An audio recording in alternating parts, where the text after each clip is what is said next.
Halo pemirsa, apa kabar Anda? Wah, senang sekali nih kami berdua dapat kembali hadir menjumpai Anda untuk menghadirkan sejumlah informasi yang menarik tentang keragaman dan juga keindahan kriya dan wastra buatan anak bangsa. Ya, kali ini mengangkat tentang gaya trendy kebaya funky dan kebaya Goes to UNESCO. Betul Andi, nah selain itu juga nanti kita akan hadirkan sejumlah informasi menarik tentang parade batik dalam peringatan Hari Batik Nasional. Kali ini bersama saya Anggi DJ. Dan saya Andi Wijaya, inilah Bangga Buatan Indonesia.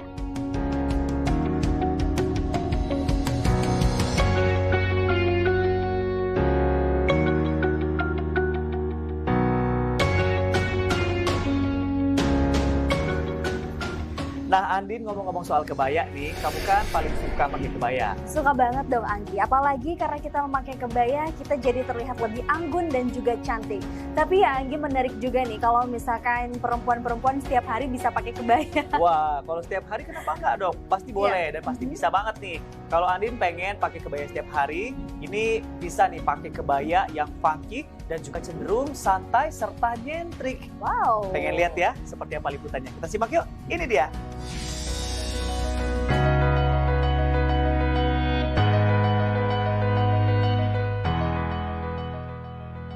Bagi beberapa orang, kebaya pasti identik dengan kesan resmi dan anggun. Namun, di tangan Leni Agustin, kebaya menyiratkan kesan yang berbeda, yakni ceria dan funky. Sejak 2001, Leni sudah mengenalkan konsep kebaya funky untuk melengkapi keberadaan kebaya modern dan kebaya tradisional.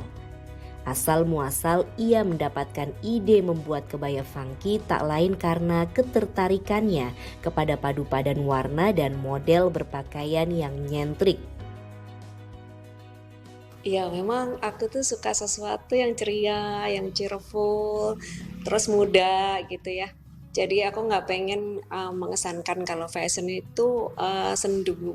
Makanya aku suka berkreasi dengan warna, dengan motif yang saling tabrak. Jadi memang aku pengen orang itu tahu kalau fashion itu sebenarnya sangat fun. Biasanya kalau dari desain saya memberikan unsur funnya dari siluetnya yang banyak, mini-mini, mekar gitu ya. Terus di baju-bajunya juga banyak detail-detail bunga atau apa aja yang bikin mood jadi ceria gitu. Saya menawarkan sesuatu yang baru ya di dunia kebaya. Sebenarnya bukan baru juga, dari tahun 2001 saya sudah berhasil membuat kebaya itu menjadi fun. Ya kalau sekarang bisa dilihat orang-orang memakai kebaya dengan rok pendek, rok tutu, itu emang saya yang pertama kali memfashion show-kan style seperti itu. Nah dari dulu saya pengen ada kebaya yang disebut funky kebaya gitu, atau kebaya funky. Kan ada kebaya modern, ada kebaya Kartini, banyak ya nama-nama di kebaya. Perpaduan warna dan model dari kebaya funky yang Leni buat sengaja ia hadirkan untuk menyasar jiwa anak muda yang cenderung ekspresif dan suka kebebasan. Kebaya dihadirkan oleh Leni agar setiap orang bisa mengenakan kebaya tanpa merasa terbebani dengan konsep kebaya yang harus dikenakan dengan kain etnik tradisional. Leni sengaja membuat kebaya funky ini bisa disandingkan dengan rok santai hingga celana jeans agar kebaya menjadi pakaian yang bisa dikenakan sehari-hari. Jadi kebaya kayak sejajar dengan kemeja gitu. Yang kemeja itu ada terus kan di setiap fashion gitu ya, kreativitasnya desainer pasti ada lah yang potongannya kemeja. Nah ini kenapa enggak, kebaya itu ya anggap aja seperti kemeja yang bisa dikreasikan dan selalu ada gitu. Meskipun gaya berkebaya Leni cenderung berbeda daripada pakem berkebaya pada umumnya, namun Leni tidak menutup diri untuk saling bertukar pikiran dan berkolaborasi dengan teman-teman yang berpatokan pada kebaya tradisional. Ia justru ingin menggandeng para desainer ataupun pencinta kebaya lain untuk berkarya bersama dan menjadikan kebaya sebagai tren fashion terdepan dan mendunia. masih sedikit ya yang mengerjakan kebaya, jadi justru saya nggak merasa itu banyak saingan. Tapi saya malah nyatukan, malah saya cari orang-orang yang suka membuat kebaya untuk masuk ke dalam komunitas funky kebaya. Kalaupun nggak mereka bukan aliran yang funky kebaya ya Pak, ada kan alirannya yang kebaya pakem gitu. Saya bahkan tetap berhubungan dengan mereka, berdiskusi. Terus mereka juga suka dengan kebaya, tapi mereka makanya kebaya saya dipaduin sama kain ya nggak apa-apa. Jadi malah berkolaborasi dengan banyak orang gitu. Saya malah pengen mengumpulkan gitu sebanyak mungkin, karena kita nggak bisa sendirian untuk membuat gelombang berkebaya. Komunitasnya harus banyak. Demi bisa terus menghasilkan karya yang funky, Leni kerap mencari inspirasi dari tren fashion dunia yang sedang menjadi pusat perhatian. Tujuannya agar kebaya yang ia buat tidak monoton dan terus memiliki sentuhan kekinian. Target penjualannya pun tidak hanya menyasar ke kalangan anak muda, namun juga ditujukan ke anak-anak hingga orang tua yang berjiwa muda. Nah pemirsa, itu tadi kebaya funky kreasi desainer Leni Agustin. Namun tahukah Anda pemirsa, sebagai baju adat Nusantara, kebaya ternyata menyimpan sejumlah fakta unik. Salah satunya fakta bahwa kebaya dulu hanya dipakai kaum bangsawan Jawa. Nah lantas apa saja fakta unik lainnya? Yuk kita simak dalam infografis berikut ini.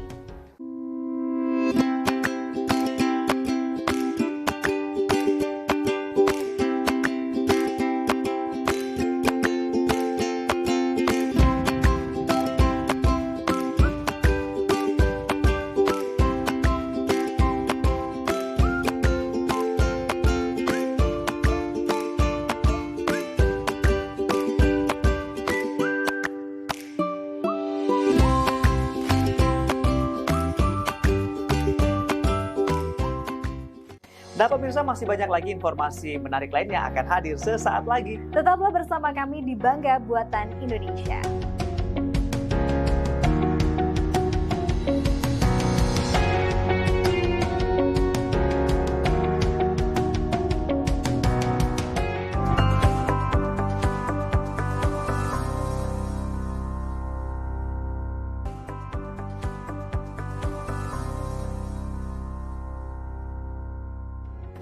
Anggi dan juga pemirsa, sebagai perempuan yang gemar berkebaya, aku tuh pengen banget loh kalau kebaya bisa menyusul batik menjadi warisan tak benda yang diakui UNESCO. Nah kalau gitu Andin, kamu juga bisa banget nih beserta pemirsa di rumah mengkampanyekan kebaya Goes to UNESCO seperti yang dilakukan oleh teman-teman kita para pencinta kebaya. Wah setuju banget Anggi. Ini pemirsa juga pastinya tertarik memberikan dukungan yang lebih konkret seperti yang dilakukan Leni Agustin dengan kreasi kebaya funky-nya. Seperti apa informasinya? Yuk kita lihat sama-sama.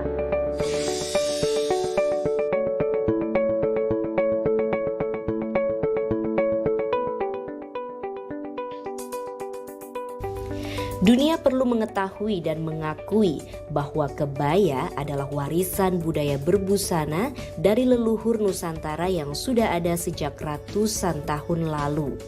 Itulah semangat dari gerakan kebaya Goes to UNESCO yang bertekad untuk mendaftarkan kebaya ke UNESCO sebagai warisan budaya tak benda asal Indonesia. Demikian pula dengan semangat mengenalkan kebaya funky yang dimiliki oleh Leni Agustin. Leni sengaja membuat kebaya dengan sentuhan yang berbeda dengan tujuan kebaya bisa dikenakan oleh seluruh kalangan. Ya, waktu itu sempat yang ngasih julukan desainer kebaya funky itu justru wartawan ya. Di tahun sekitar 2003, 2000 sampai 2007 itu menjadi booming ya di dunia fashion. Nama saya dikenal gara-gara itu padu padan kebaya yang nggak lazim dan sangat mudah. Tapi minat ke kebaya ini kan naik turun ya.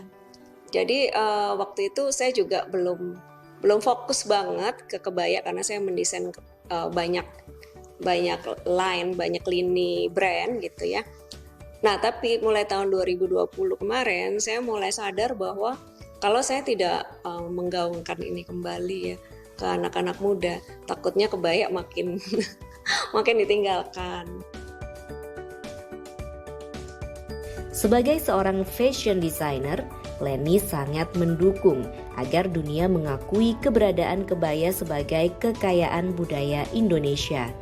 Karenanya, kesempatan untuk memamerkan koleksi kebaya miliknya di mancanegara tidak pernah ia lewatkan. Pengakuan UNESCO untuk kebaya bagi Leni sangatlah penting,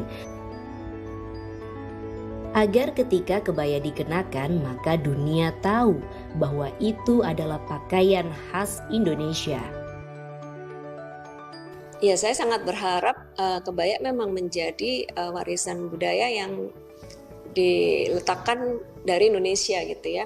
Karena kan ada 3 negara lain juga yang mengklaim, sebenarnya nggak salah juga karena dulunya negara-negara tetangga ini merupakan satu kesatuan ya dengan kita, yaitu Nusantara dulu. Makanya budayanya ya sebenarnya sama gitu. Dan kebaya kan ada di setiap pulau sebenarnya di seluruh Indonesia, cuman mereka berkembangnya menjadi beda-beda. Ada yang menjadi baju kurung, ada yang menjadi baju bodoh. Tapi secara basic polanya itu sebenarnya hampir sama. Dan fungsinya juga dulu hampir sama. Kebanggaan mengenakan kebaya memang perlu dibiasakan. Karena itu Leni sengaja membuat kebaya yang bisa dikenakan dalam setiap kesempatan. Tidak hanya pada kesempatan resmi, namun juga pada kegiatan santai lainnya. Yang terpenting, orang mulai terbiasa berkebaya. Ya, saya sangat tertarik gitu dengan kebaya. Karena kebaya itu buat saya tuh sangat chic kalau dipakai. Terus bisa dibawa ke anak muda juga sebenarnya. Dan pengen juga Indonesia ini seperti beberapa negara lain yang mempunyai kimononya bisa internasional, mempunyai busana daerahnya tapi bisa internasional seperti sari gitu. Dan pengen Indonesia kayak punya ciri khas ya, kalau misalnya ada turis ke Indonesia terus banyak yang pakai kebaya, itu kan lebih indah gitu, kayak lebih khas gitu. Oh, aku ada di Indonesia gitu. Dengan semakin maraknya gerakan berkebaya, maka semakin besar pula dukungan kebaya untuk mendapat pengakuan dari UNESCO. Kebaya adalah kebanggaan Indonesia yang sudah menjadi bagian dari sejarah bangsa.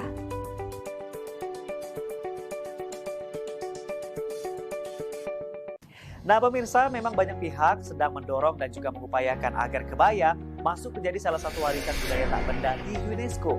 Hingga saat ini, sudah ada 12 warisan budaya tak benda dari Indonesia yang sudah diakui oleh UNESCO. Lalu, apa saja nih benda-bendanya itu? Kita akan simak informasinya berikut ini.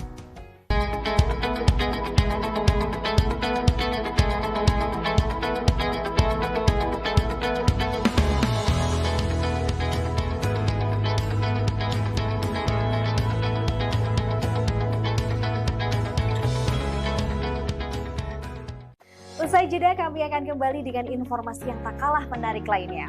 Jangan kemana-mana, Bangga Buatan Indonesia segera kembali.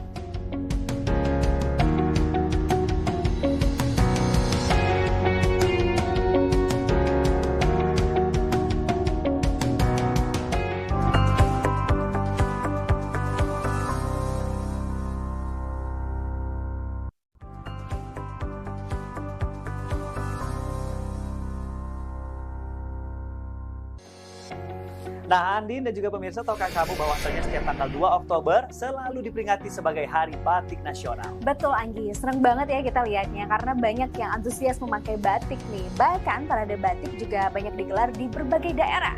Betul Andin, selain itu juga termasuk Ibu Negara, Ibu Iriana Joko Widodo juga ikut parade yang berlangsung di Solo. Gak hanya di Solo, di Jakarta juga ada nih Anggi. Bahkan parade batik ini digelar di catwalk terpanjang dan berhasil meraih rekor muri loh. Yuk kita lihat informasinya, ini dia.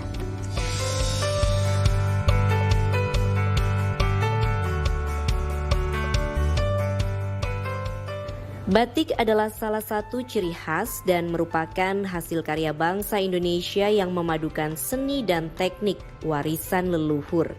batik Indonesia telah dikenal mendunia. Bahkan pada 2 Oktober 2009, UNESCO telah menetapkan batik sebagai warisan kemanusiaan untuk lisan dan non-bendawi. UNESCO menilai masyarakat Indonesia memaknai batik dari prosesi kelahiran hingga kematian, menjadi simbol kehidupan sejak awal hingga akhir. Motif pada batik juga menunjukkan keberagaman budaya Indonesia. Hari Batik Nasional yang diperingati setiap tanggal 2 Oktober merupakan wujud apresiasi masyarakat Indonesia terhadap keberadaan batik. Banyak cara yang bisa dilakukan untuk memperingati Hari Batik Nasional. Salah satunya yang digelar oleh Yayasan Batik Indonesia bersama Kementerian Perindustrian, mengajak masyarakat untuk berpartisipasi dalam peragaan busana dan parade batik di atas catwalk sepanjang lebih dari 600 meter. Masyarakat dan pengunjung diajak mengenakan busana batik ataupun atribut bernuansa batik. Menteri Perindustrian Agus Gumiwang Kartasasmita mengajak semua pihak mengenakan batik di berbagai kesempatan, karena dengan memakai batik selain menunjukkan kecintaan terhadap produk dalam negeri, juga dapat mengembangkan industri kecil menengah berbasis batik, sehingga akan membantu memperkokoh perekonomian nasional. Teman-teman seperjuangan saya di Kementerian Perindustrian juga tahu, dan di DPR juga tahu, setiap saya memimpin delegasi kemanapun, saya selalu memberikan arahan tidak memakai jas, tetapi memakai batik. Parade batik yang digelar di kawasan Bundaran Senayan Jakarta itu diikuti sekitar 500 orang yang berasal dari berbagai elemen masyarakat, mulai dari unsur pemerintahan, Abang None Jakarta, hingga komunitas olahraga. Kegiatan itu meraih penghargaan Museum Rekor Dunia Indonesia atau MURI untuk kategori peragaan busana batik dengan catwalk terpanjang di Car Free Day sepanjang 600 meter yang terbentang dari Bundaran Patung Pemuda Membangun di kawasan Senayan hingga Mall FX Sudirman, Jakarta. Pemirsa masih ingat dong momen bahagia saat batik Indonesia ditetapkan sebagai warisan tak benda UNESCO. Nah, sejak saat itu masyarakat Indonesia makin gemar pakai batik loh. Tapi apa sih alasan yang membuat batik jadi pilihan busana kita? Yuk kita saksikan informasinya.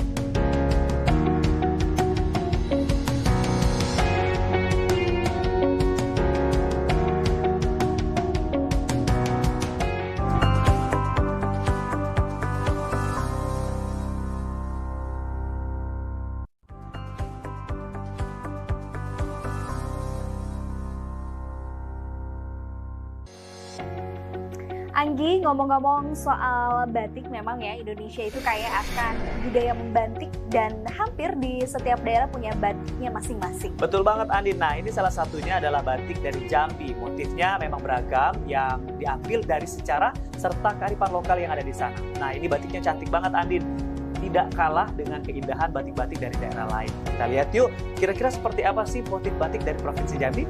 Ini dia.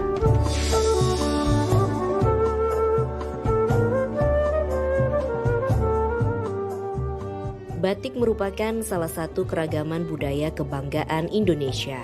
Bahkan batik Indonesia telah resmi diakui oleh UNESCO pada 2 Oktober 2009 sebagai warisan budaya tak benda. Batik memiliki corak atau motif tertentu yang dituliskan menggunakan malam atau lilin, kemudian diolah secara khusus hingga menjadi kain batik. Kegiatan membatik sudah diajarkan secara turun-temurun di berbagai daerah. Salah satunya adalah batik Jambi. Motifnya beragam, di antaranya motif angso duo, durian pecah, bungo melati, dan batang hari. Ragam hias motif memiliki makna mendalam tentang kehidupan dan harapan. Motif angso duo yang menggambarkan 2 ekor angsa mengandung makna bahwa setiap orang selalu berusaha mencari tempat terbaik. Motif itu diangkat dari sejarah kisah Raja Jambi yang dahulu mencari tempat terbaik untuk mendirikan kerajaan dengan mengikuti 2 ekor angsa yang berenang di Sungai Batanghari. Hingga akhirnya singgah di suatu tempat yang di kemudian hari menjadi tempat berdirinya Kesultanan Jambi. Sedangkan motif Batanghari diambil dari nama sungai terpanjang di Pulau Sumatera yang melintasi wilayah Provinsi Jambi. Motif ini mengandung makna manusia harus mencari jalan keluar dari setiap permasalahan seperti aliran sungai yang mengalir dari hulu ke hilir. Dahulu, batik Jambi hanya dikenakan keluarga sultan dan hanya digunakan pada acara tertentu saja. Namun kini, batik Jambi sudah dikenal masyarakat luas dan dikenakan dalam berbagai acara. Industri dan perajin batik di Jambi juga terus berkembang. Ida Mariati, salah seorang pelaku usaha batik, mengatakan perajin dan pelaku usaha batik terus berinovasi menciptakan motif baru agar batik semakin dicintai dan diminati semua kalangan. Perajin batik juga mencoba karena batik Jambi itu sangat diminati sekali, khususnya adalah kalangan orang-orang dewasa. Namun bagaimana juga batik Jambi itu harus diminati oleh kalangan milenial. Nah, kami dari pengrajin batik ini mencoba mengcombine membuat batik Jambi dengan warna-warna yang kontemporer. Nah, seperti warna ini. Nah, ini adalah salah satu motif rumah tua yang ada di Kabupaten Merangin. Juga adalah penghasil kopi. Nah, kita buat warnanya bukan warna-warna klasik lagi, Mbak, tapi adalah warna-warna yang kontemporer. Mudah-mudahan warna-warna ini akan digemari oleh para sahabat milenial maupun orang-orang yang sudah dewasa juga, karena pengen sesuatu yang baru. Nah, ini memang kita juga harus punya resiko. Apakah ini diterima atau tidak? Tetapi kalau kita tidak mencoba, kapan lagi? Dalam setiap pembuatan motif baru, para perajin batik tetap mengedepankan motif-motif yang mengandung kearifan lokal. Perajin batik Jambi berharap agar batik semakin dicintai dan diminati semua kalangan, sehingga keberadaan batik Jambi dapat semakin maju dan lestari. Pemirsa, memang ya setiap daerah ada saja ciri khas batiknya masing-masing yang memang membedakan dengan batiknya serta coraknya terhadap daerah lain. Lalu seperti apa sih ciri khas dan juga keunikan dari batik yang berasal dari Provinsi Jambi? Kita lihat yuk, ini dia.